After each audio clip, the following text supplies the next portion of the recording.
Hello and welcome back to Viper Bites, and we are going to continue our series on these prospect profiles to get you geared up for the NFL draft in just a few short weeks. Hey, if you're watching this after the draft, everything I say now is still good then, so make sure you are listening in, tuning in right now on Apple, Spotify, Stitcher, whatever that podcasting platform is. Rate it and review us.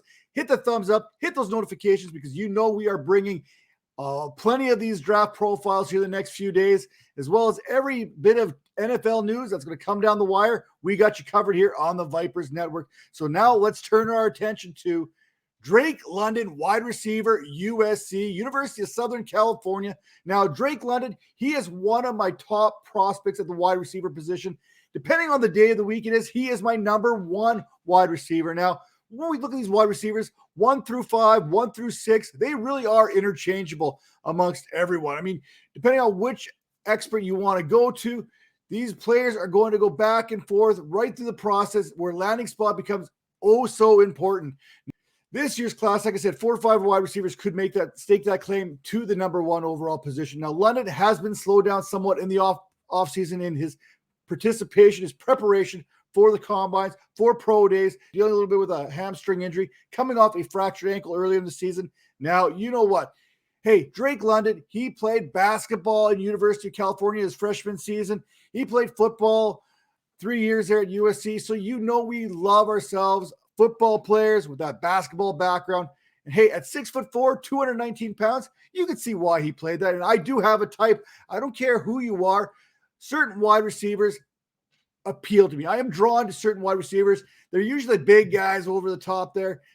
And when you look at what he's done, obviously unable to participate yet in a pro day, was not able to participate in the combine. So we're kind of going off his college dominator here, 34.9% there. That gives you about a 69th percentile there. Now his breakout age, this is what excites me here right now. His breakout age, 18.1. That is in the 99 percentile once it comes to these wide receivers.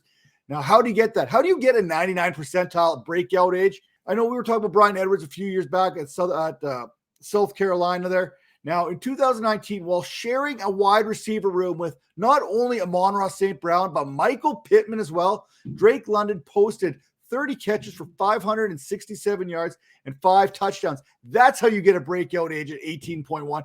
That's how you become a 99 percentile type wide receiver.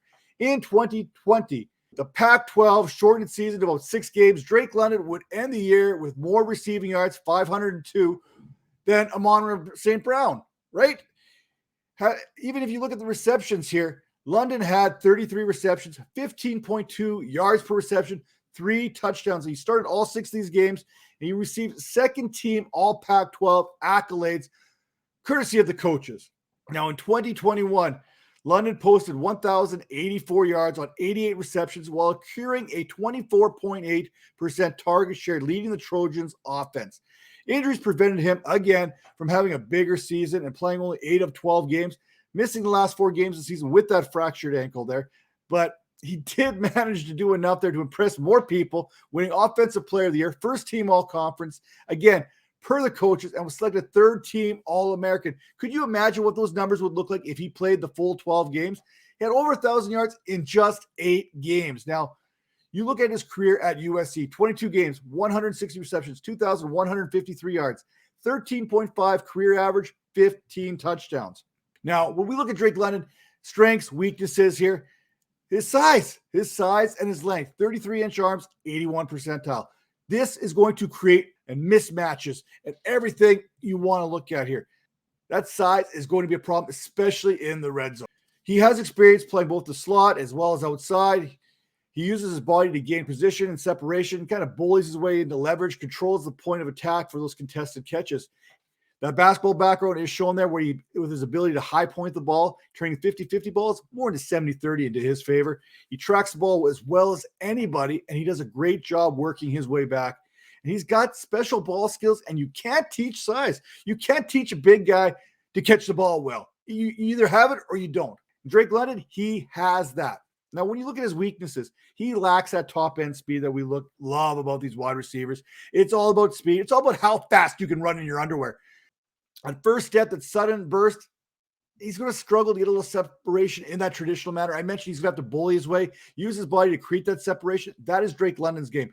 It's not about that quick first step off the line to create a bit of a gap, but he can do it. If he can get a little bit of a step on you, you're not going to get around him because he's going to use that big frame to box you out. You're not going to see him pull away from defenders at the second level. It's just not, that's not who he is. I look at him as, think of it as a tight end playing wide receiver kind of guy. He's got that big body, good hands. He's going to make some plays happen. He's going to be a problem when it comes to those, when you're on the 5 and 10 yard line. I mentioned I have a type. I really do. And Drake London, he fits that bill. A big, long possession type wide receiver that is going to create mismatches, especially in the red zone. Plus, we all know basketball players, we love to talk about them and how they're able to catch the ball. Most will knock him for that elite speed or lack thereof and the ability to separate. But his body is where he does that. He separates with that body.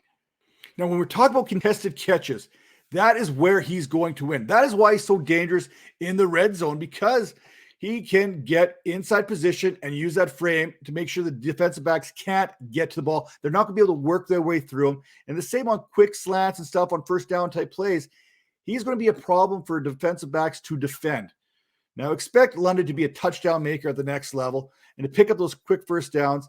And hey, when we look at fantasy, yards are great. Yards are fantastic. Catches, hey, they're not bad, but they have to be a PPR. Give me those tutties, because that is what Drake London is going to be able to do. Now, before we go any further here, I got to turn our attention to fantasy points here, fantasypoints.com. Right now, head over there and get in on that 2022 prospect guide. What do they got in that prospect guide? Well, they've got just about everything you're possibly looking for. 200 plus rookie profiles from NFL Films, Greg Cassell. Strengths, weaknesses, NFL transition, rookie rankings, 2023 prospects, Devy rankings, mock drafts, and you get this all for just $25. Hey, they've got a rookie draft roundtable show they're going on too with Scott Barrett, Wes Huber, Graham Barfield. You're going to make sure to check that out. It's on their YouTube channel. Don't miss this. And again, use Vipers22 as that promo code to get that 10% off. And make sure you turn up those notifications. Hit that thumbs up, because we got plenty more draft profiles coming at you here the next few weeks leading up to the draft here at the end of April. We'll see you next time.